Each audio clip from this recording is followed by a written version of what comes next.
जनाब डॉक्टर जाकिर साहब, मैं इस प्रोग्राम में आने में थोड़ा सा देर हो गई मेरे को, और अगर मैं यहाँ नहीं आ पाता तो शायद अपने आप को ज़िंदगी भर माफ़ नहीं कर पाता।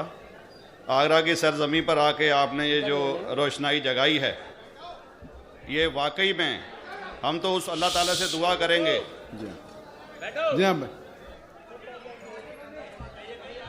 अल्लाह ताला से दुआ करेंगे कि आप जैसे 10-20 और नेक दिल और इतने पढ़े लिखे, इतने इंटेलेक्चुअल आदमी और पैदा करें, जिससे कि जाके आप भारत का कोना कोना, देश का कोना कोना रोशन करें।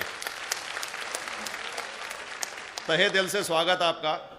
मेरा एक छोटा सा सवाल से पहले थोड़ा सा, एक हमारे भी गुरु ग्रंथ साहब के अंदर गुरु नानक साहब ने पूरी दुनिया का चक्कर लगाया, जिसके अंदर मक्का मदीना भी शामिल है।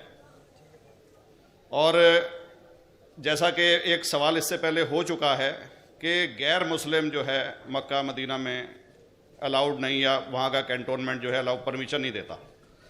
मगर ये तो तय है, आप मानते हैं, इस्लाम मानता है, हम मानते हैं, हमारे ग्रंथों के अंदर दर्ज है।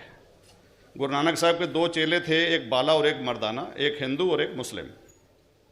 मर्दाना की बहुत ख्वाहिश थी कि मुसलमान जब तक पूरा मुसलमान नहीं कहलाने का हकदार, जब तक कि वो काबा का दर्शन ना कराए, तो गुरु नानक साहब उसको लेके और काबा गए। हमारे ग्रंथ के अंदर जो दर्ज है कि जब वो वहाँ पहुँचे, उन दिनों बहुत लंबा ये किस्सा है, 1 साल लगता था, और वो रूट सारा उसका वर्णन है। और वहाँ जब मक्का, जो मस्जिद के बाहर साथ ही एक दीवार थी, जहाँ पर के भारत के जो मुसलमान दर्शन करने जाते थे काबा के, वो उनको वहाँ ठहराया जाता था। वहाँ की देखभाल जो करता था वो मुल्ला जीवन करता था। जब गुरु नानक साहब अपने चेलों के साथ में वहाँ पर पड़े थे, तो सुबह जब मुल्ला जीवन वहाँ की सफाई करने के लिए आया, तो उसने देखा गुरु नानक साहब के जो पैर थे वो काबा की तरफ थे। वो गुस्से में चिल्लाया कि ये कौन काफिर है जो कि काबा की तरफ पैर करके पड़ा है, और उसने गुस्से के अंदर आके उनके पैरों को झटका दिया, दूसरी तरफ किया। तो हमारे ग्रंथ के अंदर दर्ज जो किस्सा है उसके अंदर ये है कि काबा भी उस समय हिल गया, जिधर गुरु नानक के पैर जाते थे काबा उधर मुड़ता था। तो वो ज़ोर से चिल्लाया, ये कोई हजरत है, ये कोई औलिया है। तो उस समय के जो काजी थे मक्का के, काजी रुकनदीन साहब थे, और शाह शरफ, कई हस्तियों के नाम हैं उसमें। तो मैं ये जानना चाहता हूँ कि ये वर्जन को आप मतलब एग्री करते हैं, और करते हैं तो इसका हमारे मुस्लिम ग्रंथों के अंदर किस तरीके से उल्लेख है, ये कृपया बता। भाई साहब ने एक सवाल पूछा अपने गुरु ग्रंथ साहिब के मुतालिक, और अल्हम्दुलिल्लाह मैं भी गुरु ग्रंथ साहिब पढ़ चुका हूँ। और जिस तरीके से, क्योंकि वक्त मुख्तसर सा होने की वजह से मुझे वक्त नहीं मिला कि गुरु ग्रंथ को भी कोट करूँ। आपका सवाल का जवाब देने के पहले मैं आपसे ज़्यादा चाहूँगा कि इवन गुरु ग्रंथ की किताब पढ़ेंगे आप, ग्रंथ जिसे आदि ग्रंथ कहते हैं, और कोई सिख से पूछेंगे कि खुदा का तसव्वुर क्या है, सबसे बेहतरीन जवाब कोई सिख दे सकेगा, वो आपको कोट करेंगे जापूजी, जो गुरु ग्रंथ साहिब आदि ग्रंथ के सबसे पहले चैप्टर है, सबसे पहला श्लोक, जिसके कहते हैं जापूजी। इसके मानी है कि God is true, he is only one, he is not begotten and is free from fear and want. क्योंकि मैंने अंग्रेजी में पढ़ा हूं, इसलिए मैं अंग्रेजी में उसे कह रहा हूं कि खुदा एक ही है, वो हक है, और वो ना किसी को जना है ना किसी को जनेगा, और वो इमॉर्टल है, ना कभी मर सकता है। और इसको सिखिज्म में जो खुदा को कहते हैं Omkara, in manifest form he is Omkara, and unmanifest form he is एक ओमकारा।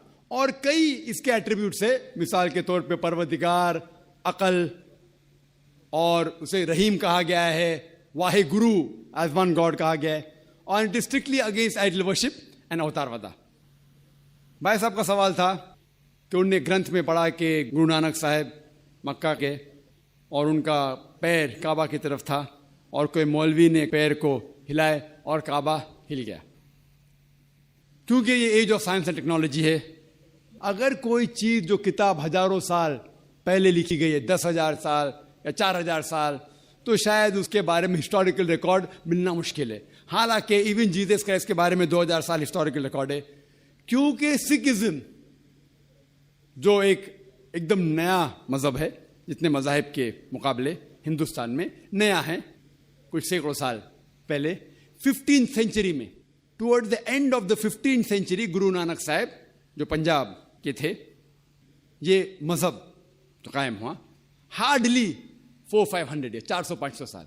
और अगर ये मान लो, सपोज मिसाल के तौर पे मान लो, मैं क्यों कह रहा हूं कि मैं नहीं चाहता हूं किसी को बुरा लगे, मान लो ये सच है, मान लो अगर 400-500 साल पहले अगर ये होता था कि काबा इधर से उधर हिल जाता था, तो हिस्टोरिकल रिकॉर्ड में बिल्कुल लिखा होता था। और कई हिस्टोरिकल रिकॉर्ड में ये नहीं कि काबा हिला इधर उधर, कई हिस्टोरिकल रिकॉर्ड आप देखेंगे। हिस्ट्री इतनी अल्हम्दुलिल्लाह 800-900 साल पहले, 1000 साल पहले जो मुगल ने किए, बिल्कुल लिखा हुआ हिस्टोरिकल रिकॉर्ड में। तो ये कहना कि गुरु नानक साहब वहां गए और काबा हिल गया, ये बिल्कुल साइंस के खिलाफ है, क्योंकि साइंस में कोई भी रिकॉर्ड नहीं है, वहां के देश के रिकॉर्ड में कहीं भी नहीं कि काबा हिला। तो इसलिए हम कहते हैं कि हो सकता है ये गलती से किसने लिखा होगा, न कई किस्से कहानी। ये मैं तस्लीम करता हूं कि गुरु ग्रंथ साहिब में कई चीजें सही है, हक की बात है, लेकिन ये तस्लीम करना कि काबा हिल गया, ये बिल्कुल साइंस के भी खिलाफ है, साइंस के खिलाफ है, और इस्लाम में भी ये नहीं है। लेकिन ये कहना कि कोई गैर मुस्लिम जा सकता है, मुमकिन है, चुपके से कोई गया तो हो सकता है,